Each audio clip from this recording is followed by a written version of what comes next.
like like people like myself and probably yourself, we're achievers, right? We're published authors. We have a lot on our plates, and I think many of us, particularly women, and this is a show for women, many of us, have a little bit of a people pleasing quality in our personalities. We want to achieve. We want, do all these things, but at the end of the day, how does you get to a point where you're just doing, you're busy, and you accomplish lots of great things, but then at the end of the day, sometimes I just want to just be and just want to be just sitting out there in my backyard and enjoying the little birds that have made a home in the little birdhouse I gave my husband at Christmas time, and just stop always I put a lot of pressure on myself, I guess is what I'm saying, and I think, I don't know, I think a lot of people, a lot of women do that.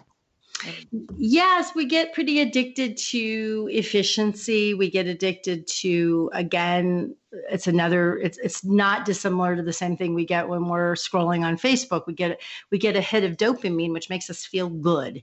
And that's okay. I mean, that's just that we got to have dopamine or our brains don't work.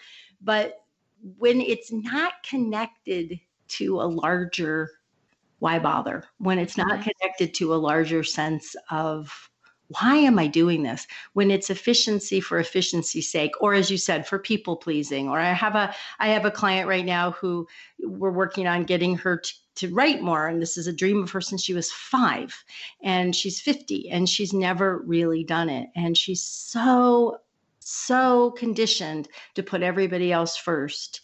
And she watches it. She's very mindful. She has a meditation practice, but we haven't quite figured out how to break that addiction to, and I really do think it's on a brain level, we're addicted to sort of what are we getting out of being good, being efficient, taking care of others.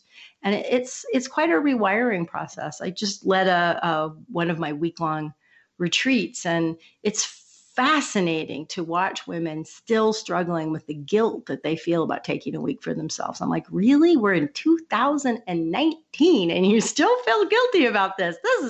This is wild. Isn't that something? And that comes up quite a bit in this show and conversations I've had with different people. And as you and I both know, self-care is so important. And yet, we often put the needs of our children and our husbands and our parents and our colleagues and our bosses, needs of others first. And then no wonder we sometimes feel a little overwhelmed and burned out, but yeah, we still, it's kind of a cycle, and maybe we just need to tell us a little. I'm curious about your retreats, because that sounds great. So what kind of retreats are you hosting these days or facilitating? Yeah, this year and last year, they've been primarily writing retreats with different focuses. Sometimes they're have a personal storytelling focus. Sometimes they have a revision focus. Sometimes they're just, hey, come rest, relax, and write a lot.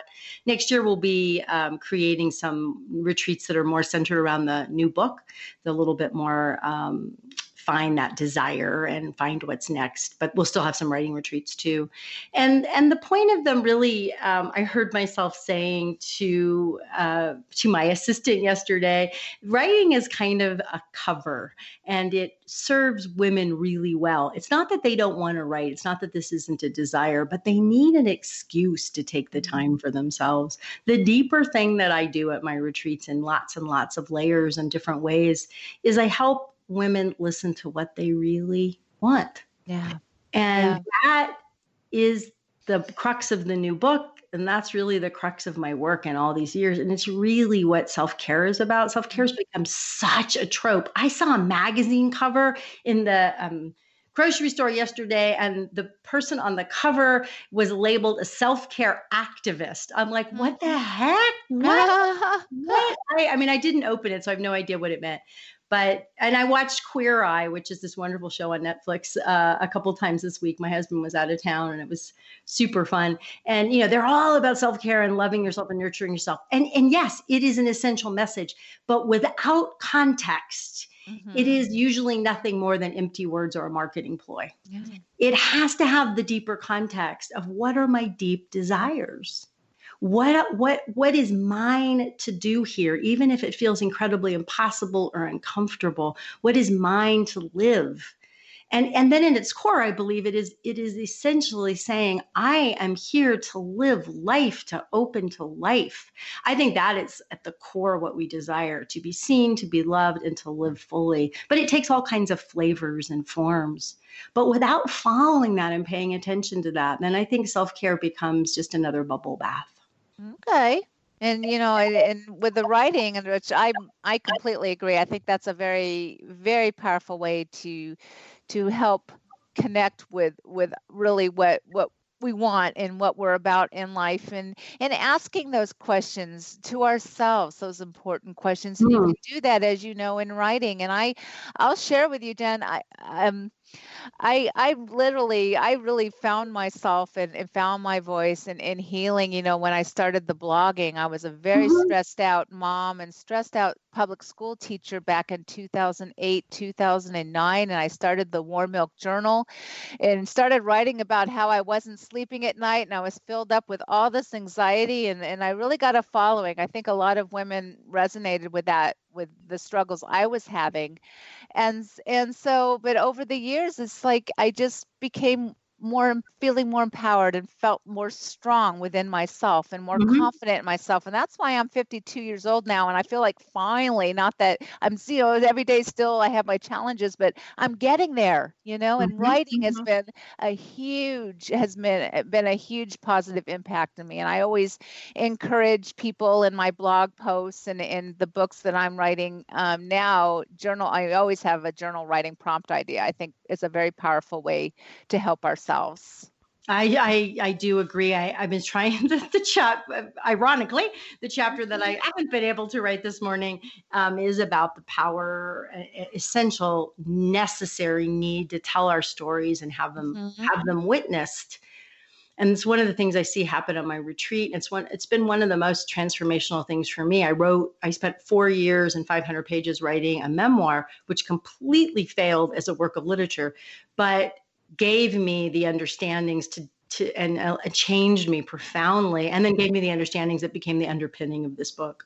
Yeah, well, let's see. I just got like a 4-minute warning from our producer here. Why don't we let our listeners out there? How do they learn about your work, your books? If they want to purchase any of your books, you have a website. Where should we direct our listeners to today?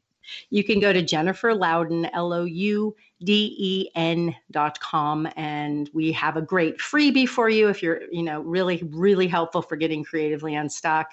You can find links to my courses and my books and sign up for our retreat interest list. My retreats sell out way in advance, so they're sold out for this year. But we do a virtual retreat coming up, which is you do from the comfort of your home. That's really delightful. And that's where to go and find out all about me. That sounds awesome. Maybe I would love to one day. I would like to go to one of your retreats, one of your right. That sounds great. I've Yeah, often, they're wonderful. yeah, is there a particular location? Where do you guys go? I've been going to the Mabel Dodge Lujan House in Taos, New Mexico for Hmm. 19 years. Wow. Yeah, and it's a really special place. I also host more of a workshop than a retreat in my home, and I've gone to a number of other locations around the world. And next year we'll be doing one. I believe it's in Sonoma or Napa, someplace close around there, and that'll be Mhm. one of the retreats based on my book. So yeah, so Yeah, interesting nice. locations, great food, lots of natural beauty. Those are some of the things that I have to lead a retreat. Oh, that sounds great. Well, we're almost out of time. We have I got the 2-minute warning, so maybe in just a couple of sentences, what would you like to leave with our listeners today as far as living a courageous life, a creative life, and authentic? What would you like to share with us? It is in the moments when we're struggling with our fear, our anxiety, our discomfort, when we're struggling to share our voice, that's the moment that we want to turn towards love, towards life, and towards faith in ourself, to just relax and know that we're not alone, and that in that moment, even if we can't do anything different, we don't have to freak out, and we certainly don't have to turn on ourselves. Well, I think that's a great note to end on, and I so appreciate your taking time out of your busy schedule and your you to join us, and thank you. Oh, And I gosh, thanks for having me. It was wonderful. look forward to your new book, and go back and fire up a new cup of tea and enjoy your nice snow. I'd love to be able to go join you there in Colorado. That sounds so nice. Thank All you. right. Thank you for joining us. And everyone out there, my name is Debbie DePietro, and you can learn more about the show at courageouslygo.com or email me, Debbie, Debbie, at courageouslygo.com.